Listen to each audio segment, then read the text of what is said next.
Hello and welcome to my channel thinking literature. इस video में हम पोस्ट कॉलोनियलिज्म के टॉपिक को कंटिन्यू करेंगे। So let's jump into it. जैसा कि हमने लास्ट वीडियो में डिस्कस किया था, कॉलोनियलिस्ट आइडियोलॉजी या कॉलोनियलिस्ट विचारधारा पूरी तरह यूरोसेंट्रिक होती है, जिसमें वो अपने आप को सुपीरियर और सिविलाइज बताते हैं। और यही कॉलोनियलिस्ट विचारधारा या ब्रिटिश कल्चर और ब्रिटिश वैल्यूज उन्होंने स्कूल्स और कॉलेजेस के जरिए मूल निवासियों को सिखाया। और इससे क्या हुआ, इससे विद्रोह या आंदोलन होना कम हो गया, क्योंकि कोई भी सिस्टम के खिलाफ विद्रोह करना मुश्किल है जो वर्षों से ये कहे कि वो सुपीरियर है और हम इंफीरियर।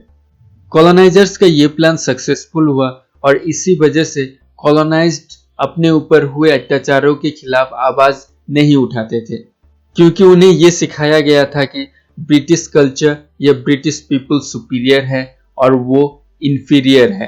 क्योंकि कॉलोनाइज्ड पीपल अपने आप को इंफीरियर और अनसिविलाइज मानने लगे, इसलिए वो खुद को सिविलाइज और सुपीरियर बनाने के लिए कॉलोनाइजर्स को इमिटेट या नकल करने लगे इन ड्रेस, इन स्पीच, बिहेवियर और लाइफस्टाइल में। और पोस्ट कॉलोनियल क्रिटिक्स इसको मिमिक्री कहते हैं। और कॉलोनाइज जो कॉलोनाइजर्स के इमिटेट या नकल करते थे, इससे दो चीजें बाहर निकल के आती है। पहला, कॉलोनाइज पीपल ये चाहते थे कि कॉलोनाइजर्स या ब्रिटिश पीपल उन्हें एक्सेप्ट करे। और दूसरा, जो मिमिक्री से ये पता चलता है कि कॉलोनाइज पीपल अपने ही कल्चर को सेम करते थे या इंफीरियर मानते थे। पोस्ट कॉलोनियल थियरिस्ट कहते हैं कि कॉलोनियल सब्जेक्ट में डबल कॉन्शियसनेस होती है। कॉन्शियसनेस जो दो कल्चरों के बीच डिवाइडेड है, पहला कॉलोनाइजर का कल्चर और दूसरा द इंडिजिनियस कम्युनिटी का कल्चर या जो मूल निवासी है उनका कल्चर। डबल कॉन्शियसनेस एक आदमी को अनस्टेबल या अस्थिर बना देता है और इस अनस्टेबिलिटी को बढ़ावा देता है माइग्रेशन। माइग्रेशन विभिन्न कारणों की वजह से हो सकती है, जैसे नौकरी के लिए लोग गांव से शहर आते हैं, और कभी कभी लेबर ट्रेडिंग की वजह से भी माइग्रेशन होती है। और कभी कभी क्या होता है, हमारे पूर्वज या डिसेंडेंट्स हमारे होमलैंड छोड़ के दूसरे देश चले जाते हैं और वहीं पर बस जाते हैं। और इस तरह जो अपने ओरिजिनल होमलैंड से दूर रहते हैं उन्हें डायस्पोरा में रहना कहते हैं। सो ये जो फीलिंग है जिसमें लोग दो कल्चर्स के बीच उलझ जाते हैं, या जो साइकोलॉजिकल ट्रॉमा होती है कल्चरल डिस्प्लेसमेंट की, इसे होमी भावा अनहोमलीनेस कहते हैं। अनहोम होने का यह मतलब नहीं है कि आप अपने घर में नहीं हैं, बल्कि अनहोम होने का यह मतलब है कि आप अपने आप में ही नहीं हैं। आप अपने घर में रहते हुए भी एक रिफ्यूजी की तरह है। अब हम ये डिस्कस करेंगे कि क्या क्या प्रॉब्लम्स आती है जब हम प्री कॉलोनियल कल्चर या वो कल्चर जो कॉलोनाइजर आने से पहले से ही था उसको अपनाने की कोशिश करते हैं।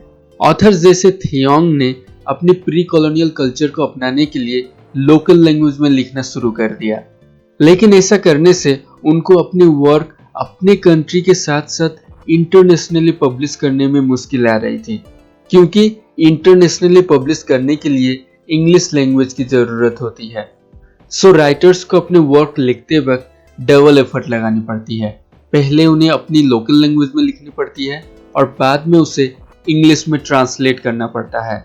और एक जो प्रॉब्लम आती है जब हम हमारी प्री कॉलोनियल पास्ट को ढूंढने की कोशिश करते हैं, वो ये है कि क्योंकि ये आसान नहीं है कि हम हमारे प्री कॉलोनियल पास्ट को ढूंढ सके, क्योंकि कॉलोनियल डोमिनेशन के बाद हमारी बहुत सारी कल्चर्स लॉस्ट हो गई थी। हालांकि बहुत सारे पोस्ट कॉलोनियल थियरीज ये कहते हैं कि अगर कॉलोनाइजेशन नहीं भी होता तब भी हमारी पुरानी कल्चर चेंज हो गई होती, क्योंकि कोई भी कल्चर स्थिर नहीं रहती या स्टेबल नहीं रहती, वो समय के साथ चेंज होती रहती है।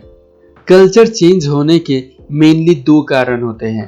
पहला, क्रॉस कल्चरल कॉन्टेक्ट की वजह से, जिसमें दो कल्चर्स मिक्स हो जाते हैं, और दूसरा मिलिट्री इन्वेजन की वजह से, जिसमें कोई एक देश की मिलिट्री दूसरे देश को आक्रमण करती है। एग्जाम्पल, केल्टिक कल्चर चेंज हो गया था जब रोमन्स ने ब्रिटेन पर आक्रमण किया था।